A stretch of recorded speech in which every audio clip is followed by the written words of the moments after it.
This is Dave McCain with the Right Tree Genealogy doing an mtDNA discussion video today. So the topic is mtDNA discussion, the basics.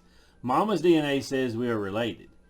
So I put this together really based on a few responses to the survey that I have going on right now, plus some individual conversations.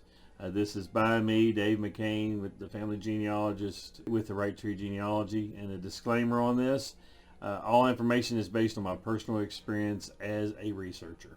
Now, the research question of the day is, could I mtDNA test to help confirm matrilineal moms, etc. line to paper trails? What you want to do here is consider the mom's side, and not just the mom's side, the mom's side, etc. One of the first things I want to say on this video is mtDNA is passed down from the mother to the child, and this happens to both the male children and the female children.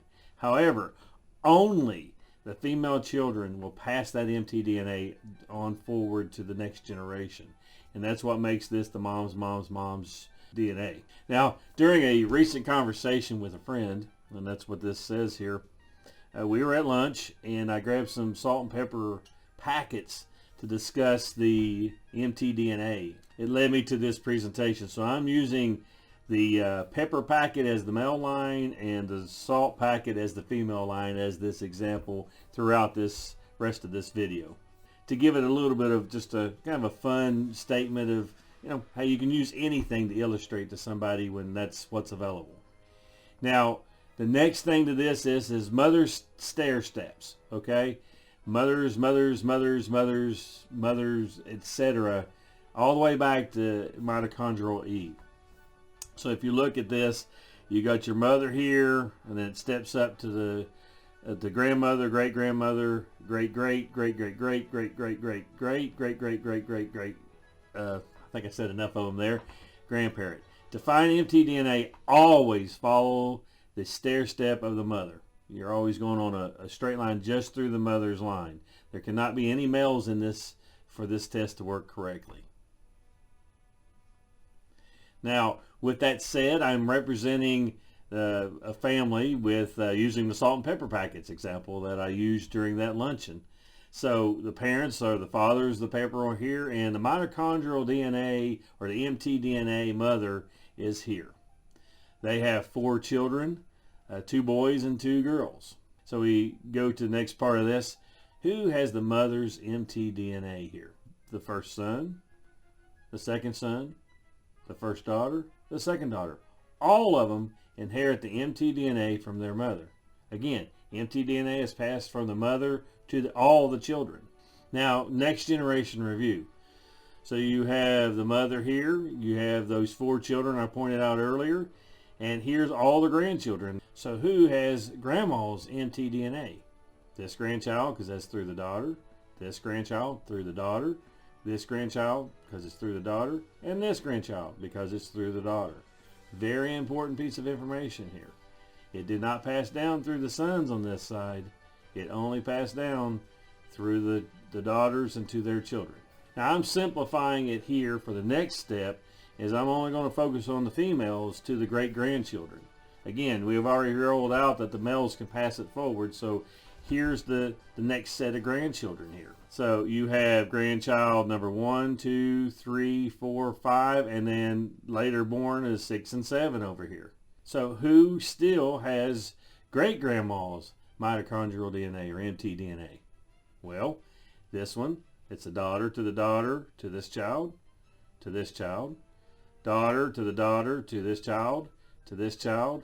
So these 5 grandchildren have the mitochondrial DNA of their great-grandmother.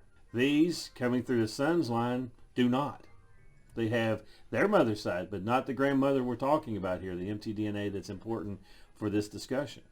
Now let's, again, follow that line to the great-great-grandchildren of our mitochondrial DNA donor here, this great-great-grandmother here.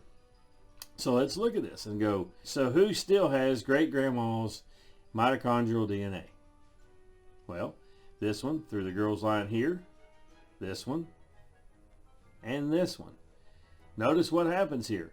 Once this particular line, this grandchild here, had 2 boys and they had boys, whether they had girls or not, it stopped with this grandchild here. It continued on this side and this side. So these 3 grandchildren have the mitochondrial DNA from their great-great-grandmother.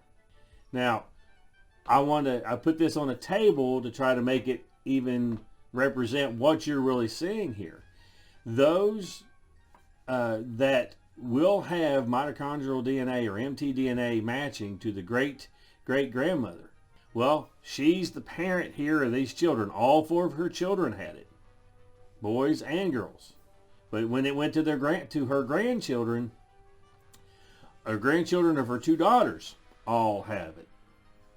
And then if you step down another generation to the great-grandchildren, all of her, again, the daughters' lines, the male lines out of it, all the female lines, again, the granddaughters had their great-grandchildren, 2 daughters here and a daughter here. But every one of these children on the great-grandparents through the female lines, through this great-great-grandmother, have the mitochondrial DNA. So then the last line here steps back up to this one we talked about just a few seconds ago. There's who has it here. Well, these 3 children who are straight through female lines, this is a straight line back to her.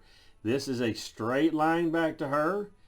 Now, on this one, this is a straight line back to her. So every one of those children that have a straight line through the female line only back to that great-great-grandparent have the mitochondrial DNA. So everyone with mtDNA above, with this little indication here, can be tested and will match at full sequence test on family tree DNA, and there's a few other ones that I haven't. I focus on ftDNA because that's what I use. It's just my personal preference. So on conclusions on this video, and a caution or two. During your research, mitochondrial DNA can help you confirm your matrilineal or your mom's line. This is done by testing yourself or your mother if you can get that test. Kind of how you would do it. You, your siblings, or your mother test. Then you're looking for matches that have the same haplogroup as you do. Now I've got an example here from a real DNA test of one of the family members. The haplogroup is H5A1C1A.